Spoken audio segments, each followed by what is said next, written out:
Hello student, welcome to Swati's classes. आज हम देखेंगे फोर्थ स्टैंडर्ड का EVS 2 lesson number 18 management of the welfare state of Swaraj. इस lesson के क्वेश्चन एंड आंसर, लेसन के एक्सप्लेनेशन वाला वीडियो आपको चैनल पे मिल जाएगा। अगर आप लोगों ने नहीं देखा है तो चैनल को सब्सक्राइब कीजिए। चैनल पे आपको ईवीएस 2 के सारे लेसन्स की वीडियो मिल जाएंगी। तो चलिए क्वेश्चन आंसर को स्टार्ट करते हैं।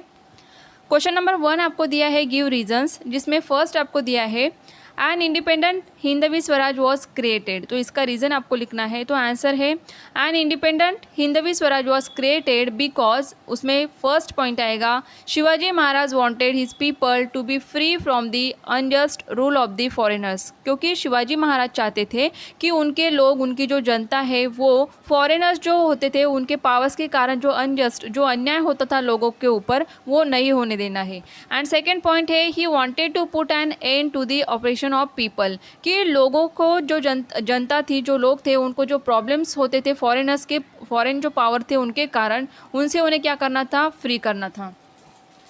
नेक्स्ट है second one, the people in Swaraj did not feel the severity of drought, कि स्वराज में रहने वाले लोगों को कभी भी ड्रॉट जो होते हैं या फिर फेमाइन होते हैं उसमें किसी भी तरीके की कमी क्यों नहीं होती थी।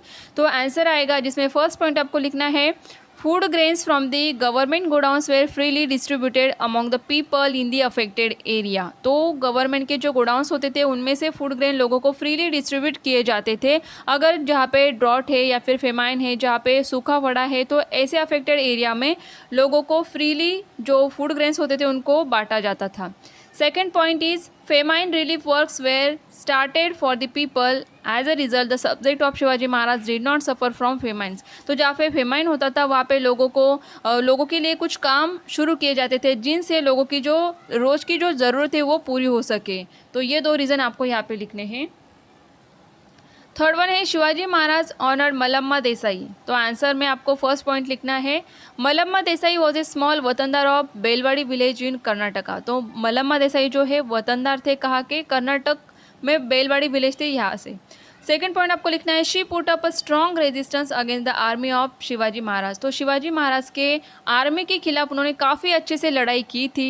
And third point is in recognition of her valour Shivaji Maharaj honoured Malamma Desai by the title of Savitri, कि उन्होंने अपने आर्मी, शिवाजी महाराज के आर्मी के खिलाफ काफ़ी अच्छे से यहाँ पे युद्ध किया था। तो ये देखकर शिवाजी महाराज ने उन्हें एक यहाँ पे सम्मानित किया था एक नाम से, एक टाइटल से, जो था सावित्री। तो ये आंसर आपको यहाँ पे लिखना है। क्वेश्चन नंबर 2 आपको दिया है fill in the blanks and complete the table. तो आपको इस तरीके का टेबल दिया है, तो जहाँ पे आपको क्या करना है, name of the minister, designation, duties and department आपको लिखने हैं। तो जहाँ पे देखिए फर्स्ट आपको दिया है मोरो त्रिम्बक पिंगले, ये आपको दिया हुआ है, उनका डेसिग्नेशन आपको लिखना है जो कि आएगा आंसर प्रधान। उनकी ड्यूटीज़ क्या थी, एडमिनिस्ट्रेशन एंड पॉलिटिकल।